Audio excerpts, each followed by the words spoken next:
यहाँ ले आओ, ये तैयार माल है विक्स के नाम से, विक्स वेपर्स के नाम से कंपनी से।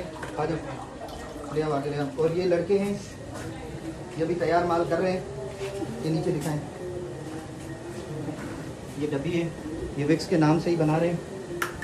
आयोडेक्स दिखाएं, आयोडेक्स दिखाएं, ये आयोडेक्स बना रहे हैं। ये पूरा इनका फैक्ट्री का सिस्टम है।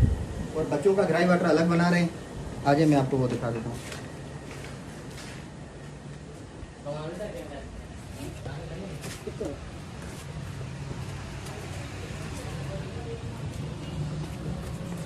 ये बच्चों के लिए 2 नंबर इन्होंने ग्राई वाटर बनाए हुए हैं। ये पूरे कार्टन तैयार हैं। और इसके अलावा इन्होंने ग्लेक्सो डी भी लिया हुआ है। और इसके अलावा इनके पास इंडियन माल भी पड़ा हुआ है काफ़ी मकदार में। उस कमरे में लगे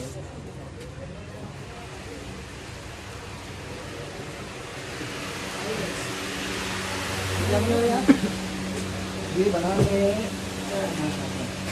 ये बच्चों का जो ड्राई वाटर होता है ये वो बना रहे हैं जाली। 2 नंबर ये लोग बैठे हुए हैं, यहीं पे पैकिंग कर रहे हैं, यहीं पे थैली लगा रहे हैं, यहीं पे पका रहे हैं। ये ड्रम इनका रॉ मटीरियल पड़ा हुआ है, ये इनके रेपर है।